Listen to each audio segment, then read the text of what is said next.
Hi folks, today I have for us the sentencing update to Craig Hendry.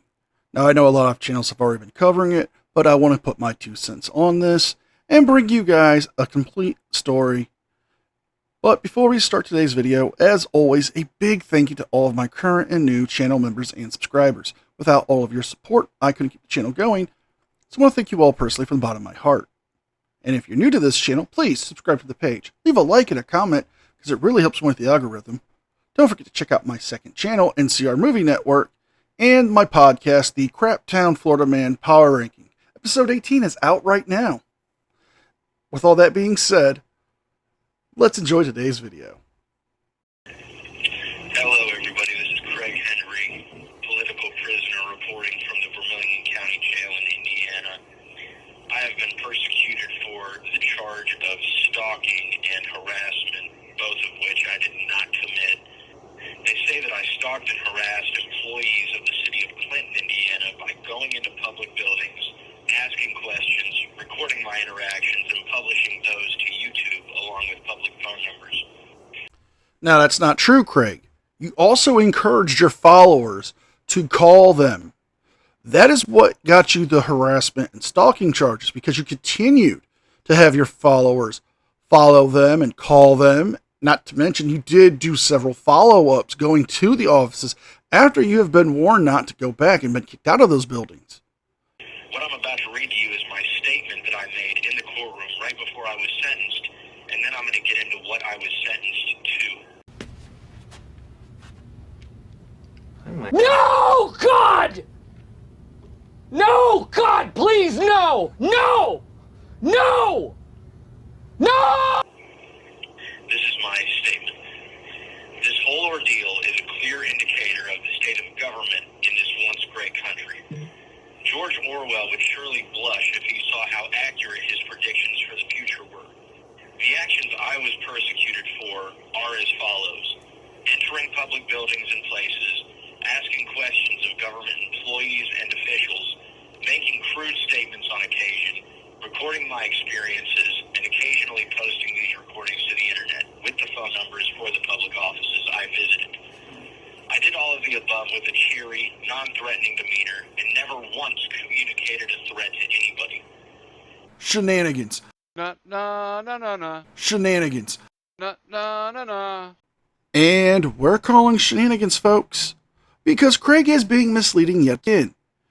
In this statement he's making, saying that he's gone to these places with a cheery disposition, and he's never encouraged or done acts of violence or made threats of violence. Well, that's not necessarily true. He has gone to several buildings with the intent to cause a disturbance. He has acted as if he was a cop trying to search police vehicles. He has even given out fake citations on construction paper.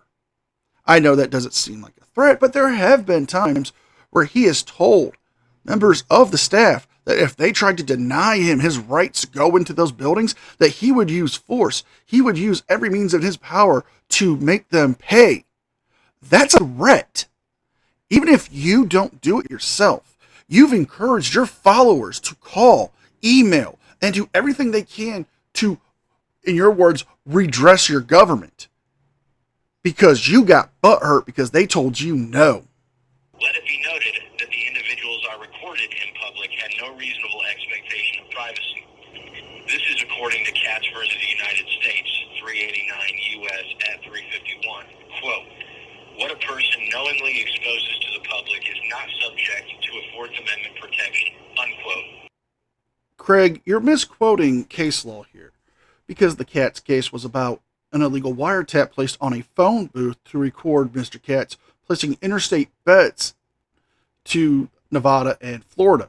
Now, what the quote actually states was this: what a person knowingly exposes to the public, even in his own home or office, is not a subject to a Fourth Amendment protection, but what he seeks to preserve as private, even in an area accessible to the public, may be constitutionally protected, meaning they can actually use this argument against you when it comes to your frauditing, because they are trying to protect the private information that is gathered in these buildings when it comes to people trying to go into get their court records or to pay their bills.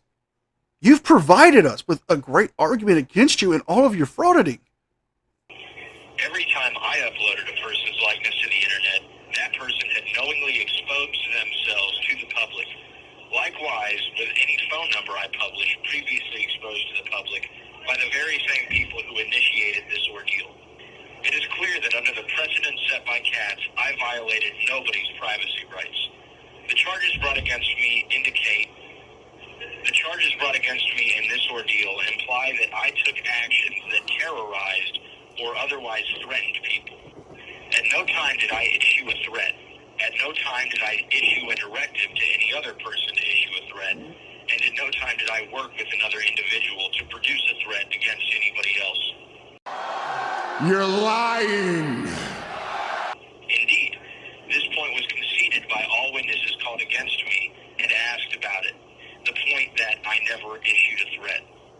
My peaceful actions have been exactly that, peaceful in nature. In stark contrast, the actions taken against me have been violent, aggressive, and have consisted of threat after threat, all of which have been carried out against me. These actions include apprehending me against my will on 4 separate occasions, holding me for ransom on 2 of those occasions, threats of further captivity if I did not urinate in front of people or stay away from public buildings, which I helped pay for. These threats materialized in me being captured against my will again. You weren't held for ransom. That's called bond. You were forced to urinate in front of a probation officer because you were on probation, and they are allowed to do that to make sure you're not trying to provide a sample of urine that may be not yours. And you were not captured. You were arrested for violating the law. I referenced George Orwell earlier. It is at the fact that the government's coercive and violent acts are considered justice, yet my peaceful actions and use of words are considered a crime that he would surely blush. I have not provoked or reciprocated the government's employment of these threats or violent actions. I will not come in here and ask for mercy. I will not act as though my peaceful actions have warranted such a violent response.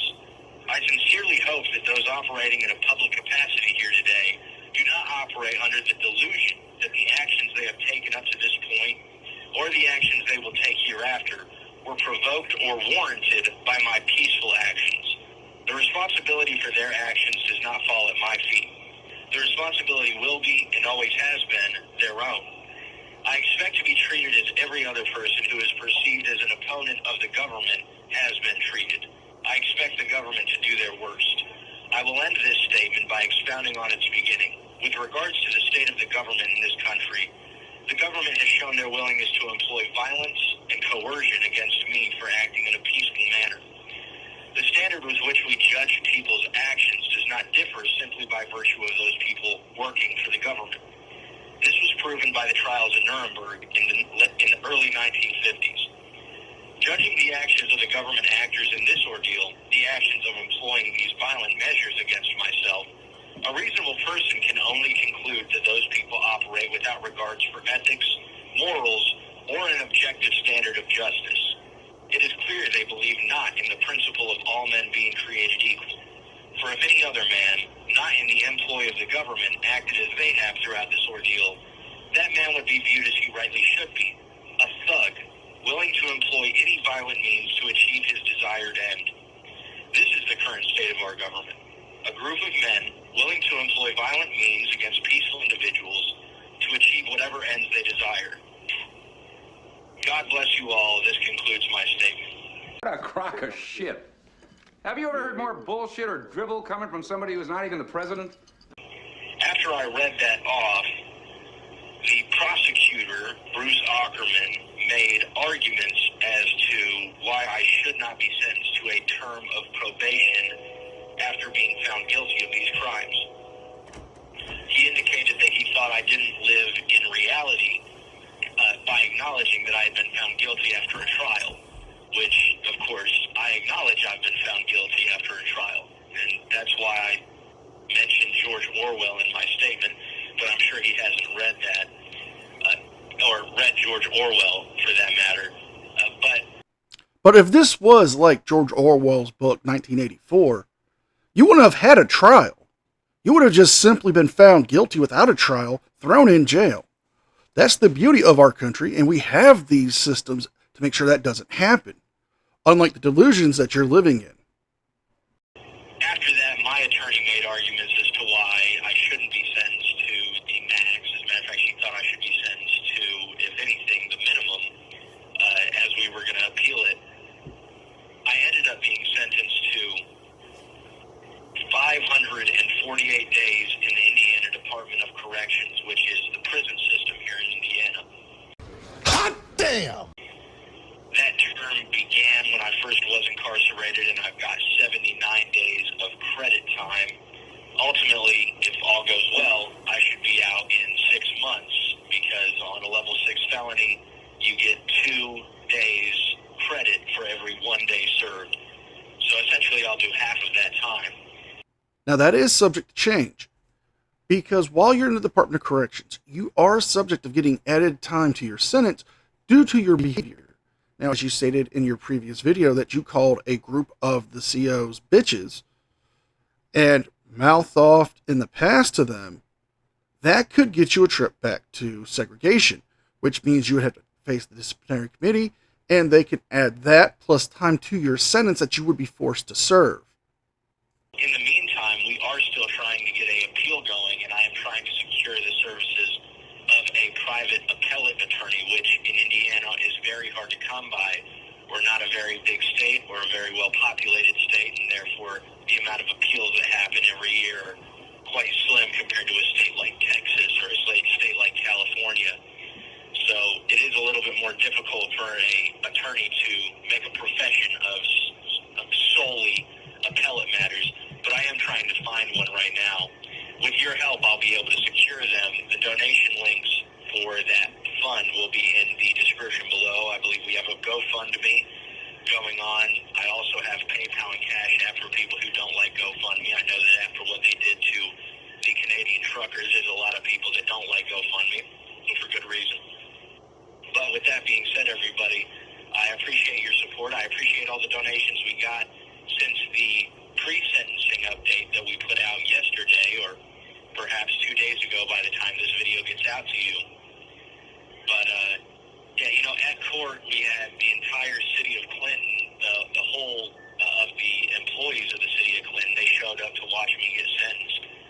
Dramatization may not have happened. And I don't know what they expected to see after I delivered my statement. They all wouldn't look at me in the eyes.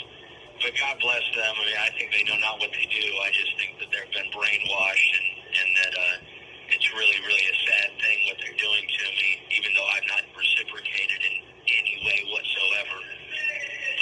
With that being said, I am saying goodbye to my family for the next 6 months or 6.5 months. That includes my immediate family as well as the family I have created for myself, me and Erica have created. And I believe that you have heard a short message from her, or you will.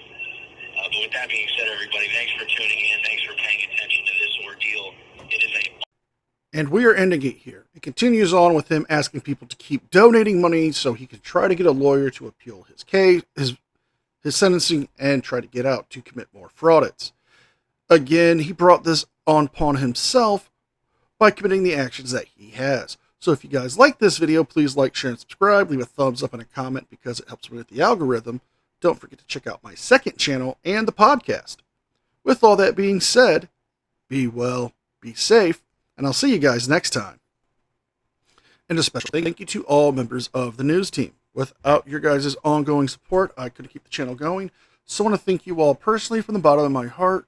I couldn't keep this channel going.